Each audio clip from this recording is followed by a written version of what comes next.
Taiwan நாட்டை செயற்கை பேரழிவு உருவாக்கி சின்னாபின்னமாக்க சீனா திட்டம்.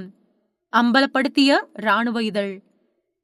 தைவானை எப்படியாவது தன்னோட கட்டுப்பாட்டுக்கு கீழே கொண்டு வந்துடணும் அப்படின்னு சீனா தொடர்ந்து சொல்லிட்டு வருது. நேரம் வர்றப்போ தைவானை ஆக்கிரமிக்க சீனா தயங்காது அப்படின்னும் நம்பப்படுது. இந்த நிலையில சீனாவோட ராணுவ இதழான நேவல் அண்ட் மெர்ச்சன்ட் சிப்ஸ் வெளியிட்டிருக்கக்கூடிய கட்டுரை ஒண்ணு ரொம்ப பெரிய பரபரப்பை ஏற்படுத்தி இருக்கு. அந்த கட்டுரையின்படி தைவானோட முக்கியமான கட்டமைப்புகளை அழிச்சு நாட்டை நிலைகுலைய செஞ்சு கைப்பற்ற சீனா திட்டமிட்டு இருக்கிறதா தெரியுது. சீனாவை சேர்ந்த சிந்தனை குழுவின் கட்டுரை ஒண்ணுல தைவானோட அமைப்புகளுக்குள்ள ஊடுருவி எதிர்ப்பே இல்லாம சரணடையக்கூடிய அளவுக்கு அந்த நாட்டை பலவீனப்படுத்த முடியும் அப்படின்னு தெரிவிக்கப்பட்டிருக்கு. அது மட்டும் இல்லாம 30 வரையிலான ரொம்பவே முக்கியமான இலக்குகளை பட்டியலிட்டு இருக்கக்கூடிய கட்டுரை சரியான நேரத்துல இந்த இலக்குகளை தாக்குனா தைவானோட அத்தியாவசிய கட்டமைப்புகள் முழுசா அழிக்கப்படும் அப்படின்னு சொல்லுது. சமீபத்துல சீன ராணுவம் பயிற்சி மேற்கொண்ட திரவமாக்கப்பட்ட பெட்ரோலிய எரிவாயு நிலையங்களும் இந்த இலக்குகள்ல அடங்கும்.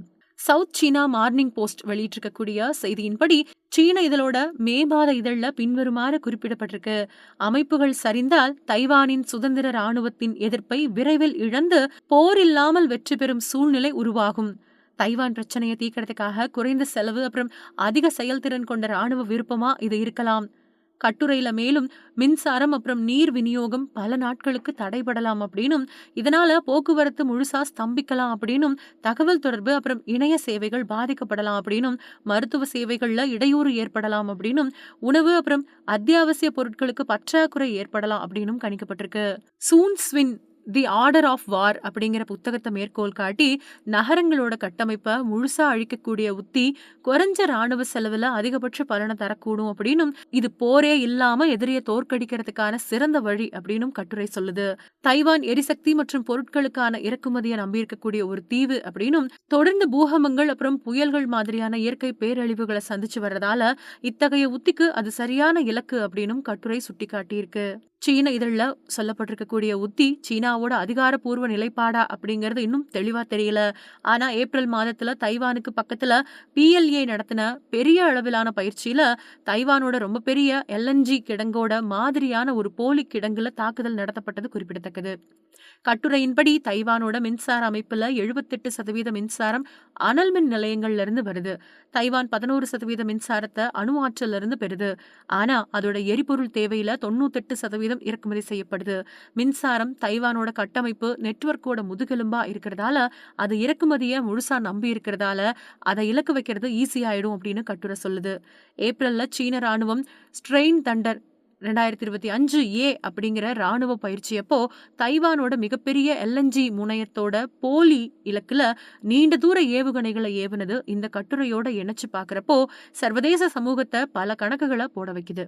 தீவோட முக்கியமான உள்கட்டமைப்புகள்ல 15 மின் உற்பத்தி நிலையங்கள் அப்புறம் 10 தகவல் தொடர்பு நிலையங்கள் அடங்கும் அப்படின்னும், மிச்சம் இருக்கிறது போக்குவரத்து அப்புறம் நீர் விநியோக அமைப்புகளோட கட்டமைப்புகள் அப்படின்னு அந்த கட்டுரையில குறிப்பிடப்பட்டிருக்கு. இந்த இலக்குகள்ல 60% வடக்கு தைவான்ல அமைஞ்சிருக்கு. இதனால அதை வியூக ரீதியா தாக்குறது ஈஸியா இருக்கும் அப்படின்னு கட்டுரை சொல்லுது. அது மட்டும் இல்லாம தைவானோட எரிசக்தி கட்டமைப்பை அழிக்கிறது பத்தி முழு விவரங்களையும் அந்த கட்டுரை வழங்குது. அதுல 3 முக்கிய துணை மின் நிலையங்கள் மேல ஒரே நேரத்துல தாக்குதல் நடத்தப்பட்டா வடக்கு தைவான்ல முழுமையான மின்வெட்டு ஏற்படுவதற்கான வாய்ப்பு 99.7% இருக்கு. மின்வெட்டு ரொம்ப நேரம் நீடிச்சா மற்ற உள்கட்டமைப்பு அமைப்புகள் 40% வேகமா சேதமடையக்கூடும் அப்படின்னு அந்த கட்டுரை சொல்லுது.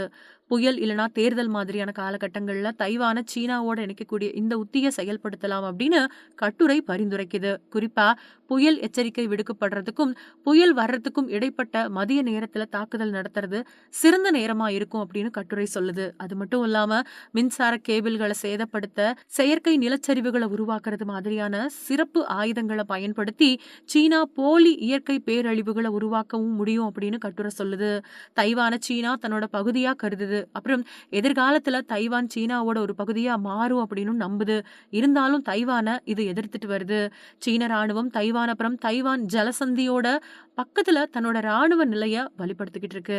இது காரணமா தைவான கட்டாயமா இணைக்கிறது பத்தி விவாதங்கள் தீவிரமடைஞ்சிருக்கு. தைவானோட முக்கிய சர்வதேச கூட்டாளி அமெரிக்கா உட்பட பெரும்பாலான நாடுகள் இந்த தீவை ஒரு சுதந்திர நாடா அங்கீகரிக்கிறது இல்ல.